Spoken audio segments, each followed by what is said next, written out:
नमस्कार, good evening. आज के क्लास में हम लोग जानने जा रहे हैं। देखिए, यूज़ ऑफ फ्रीक्वेंसी एडवर्ब क्या होता है। देखिए, पहले समझेंगे फ्रीक्वेंसी एडवर्ब। देखिए, एडवर्ब जो होता है वो डिस्क्राइब करता है या मॉडिफाई करता है वर्ब और एडजेक्टिव को। लेकिन आज हम लोग जानेंगे क्लास में फ्रीक्वेंसी एडवर्ब क्या होता है।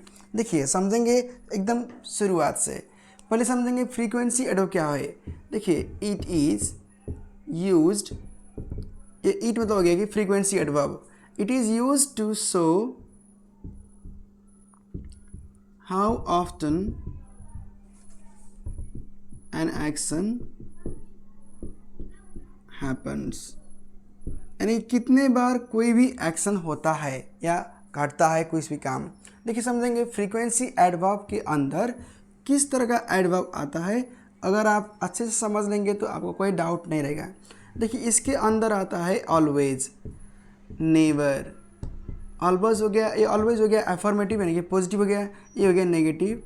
साथ में देखिए सेल्डम, ऑफ्टन, यूजुअली, फ्रीक्वेंटली,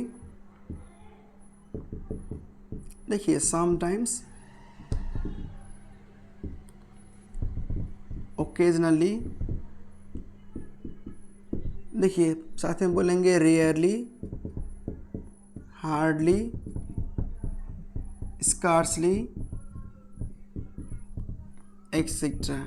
और भी बहुत होते हैं, लेकिन अभी के समय में बस समझेंगे इतना ही। देखिए, क्योंकि ये ज़्यादातर आता है। देखिए, always, never, seldom, often, usually, frequently, sometimes, occasionally, rarely, hardly, scarcely अगर आप देख लेंगे तो समझिएगा कि ये फ्रीक्वेंसी एडवर्ब है। अब इसको समझने के लिए आपको बताएंगे कुछ एग्जाम्पल, और अगर आप एग्जाम्पल समझ लेंगे तो आपको कोई दिक्कत नहीं रहेगा। देखिए, एग्जाम्पल दे रहे हैं। सी sometimes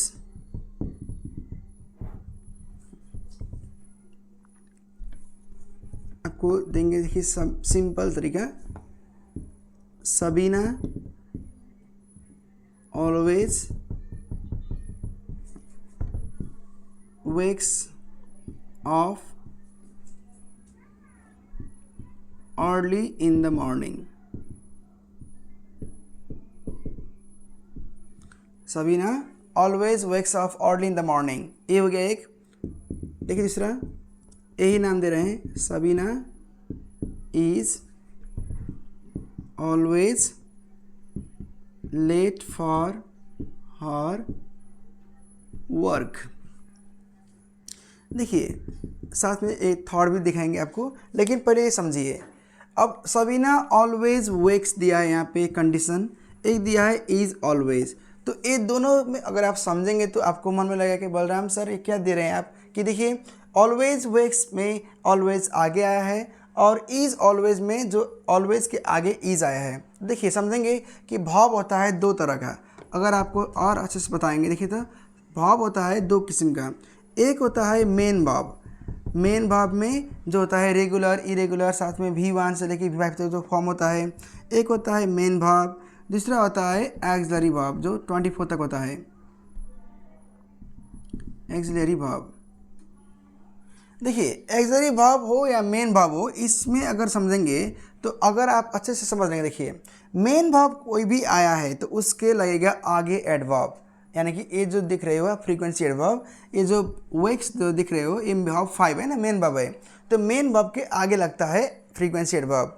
अगर एक्सिलरी भाव आया है, अगर मान लीजिए इज़ है, तो इज़ के बाद लगेगा ऑलवेज। बस यही समझ, देखिए ये समझना है, यानी कि आपको क्या समझना है कि अच्छे से तरीके से, कि अगर देखिए मेन भाव आया है तो मेन भाव के आगे लगेगा फ्रीक्वेंसी एडवर्ब।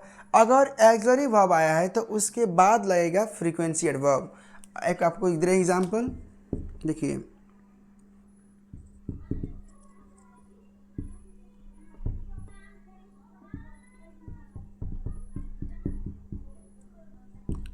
यहाँ पे दिया है समटाइम्स।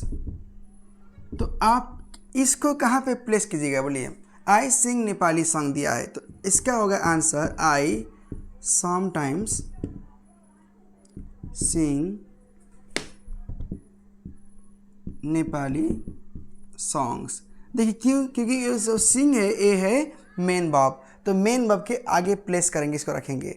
तो इसका ट्रिक्स क्या है देखिए, इसको ट्रिक्स समझिए आप, आपको हमेशा ही काम लगेगा। देखिए नोट के ज़रिए समझिएगा कि अगर देखिए अगर मेन वर्ब आया है, आपको फ्रीक्वेंसी एडवर्ब का जो प्लेस है वो सिखा रहे हैं। देखिए फ्रीक्वेंसी एडवर्ब हमेशा ही मेन वर्ब के आगे आता है, मेन वर्ब के पहले आएगा। लेकिन अगर एक्सिलरी वर्ब आया है तो एक्सिलरी वर्ब के पीछे आएगा फ्रीक्वेंसी एडवर्ब।